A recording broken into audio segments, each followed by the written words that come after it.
की वीडियो के अंदर हम बात करेंगे किस तरीके से हम मोंगोडीबी के अंदर मोंगूज की मदद से हम पेजिनेशन एपीआई बना सकते हैं। सबसे पहले बात करते हैं पेजिनेशन होता क्या है। पेजिनेशन का मतलब ये है कि कुछ डेटा आपको पहले मिलता है। जैसे अगर मैं आपको गूगल पे ले जाके दिखाता हूँ, तो मैं यहाँ पे कुछ भी चीज़ AWS नाम से कुछ भी सर्च कर दिया मैंने, ठीक है। AWS के कुछ आर्टिकल, कुछ सारी चीज़ें यहाँ पे सबसे पहले मुझे देखने के लिए मिल जाएंगी। यहाँ पे जब मैं सी मोर के ऊपर क्लिक करूंगा, उसके बाद मुझे कुछ और डेटा देखने के लिए मिलेगा। पहले मुझे केवल लिमिटेड मिला था, अभी और डेटा मिला है। आप यहाँ पे देखिए और ज़्यादा डेटा यहाँ पे लोडिंग में इस तरीके से आता जा रहा है। जिस तरीके से मैं नीचे जाता रहा हूँ उस तरीके से यहाँ पे चेंजेस आते जा रहे हैं। यहाँ पे मोर रिजल्ट के ऊपर क्लिक करूंगा, फिर और डेटा मिलेगा। पर मोर रिजल्ट के ऊपर क्लिक किया और डेटा मिला। तो इस तरीके की जो चीज़ें हैं वो आप पेजिनेशन एपीआई की मदद से आप बनाते हैं। अब पेजिनेशन एपीआई में आप किस तरीके से इसको क्रिएट करेंगे वो मैं आपको बताता हूँ। आपका app.get, यहाँ पे एक पेजिनेशन,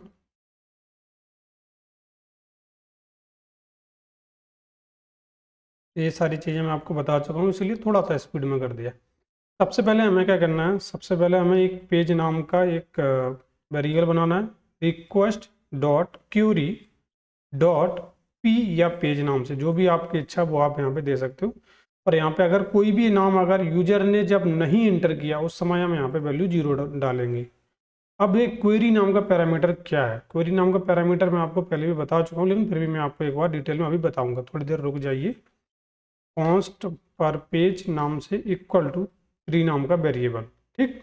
कॉन्स्ट यूजर्स नाम से हम क्या करते हैं, यूजर्स, या फिर हमने पर पेज यहाँ पे 3 बनाया तो पर पेज का यूज कर लेते हैं।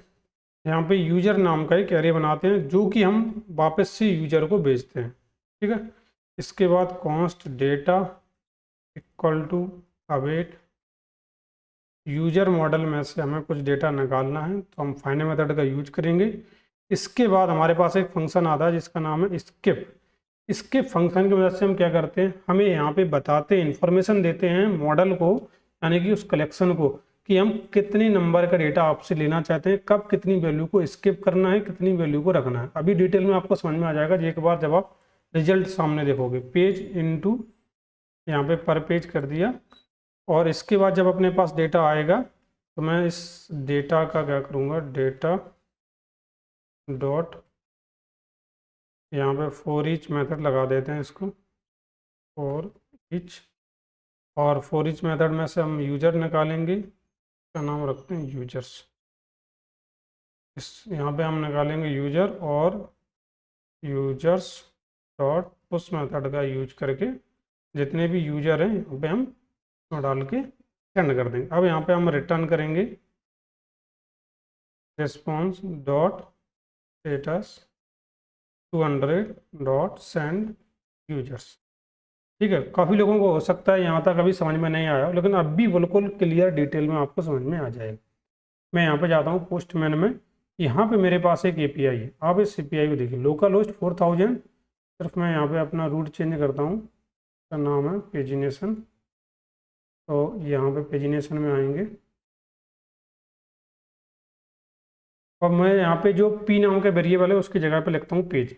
जब भी आप ध्यान देखिए, ये जो आप यहाँ पे देख रहे हो, जो ये जो क्वेश्चन मार्क का साइन, ये क्वेश्चन मार्क का साइन ही क्वेरी में पैरामीटर को ट्रिगर करता है। यहाँ पे अगर आप आओगे, ये जो आपने रिक्वेस्ट डॉट क्वेरी लिखा है, एक क्वेरी वही पैरामीटर है जो आपने अभी क्वेश्चन मार्क देखा। क्वेश्चन मार्क के बाद जो वेरिएबल का नाम होता है वो आप यहाँ पे लिखते हो। जैसे यहाँ पे पेज नाम से वेरिएबल हमने यहाँ पे लिखा है, तो हमें यहाँ पे क्या करना होगा, यहाँ पे क्वेरी पेज इक्वल टू, यहाँ पे हमें बताना होगा कि हम कितनी वैल्यू चाहते हैं, यानी कि हम इनिशियल पेज ले रहे हैं या उसके नेक्स्ट वाला पेज ले रहे हैं या उसके नेक्स्ट वाला।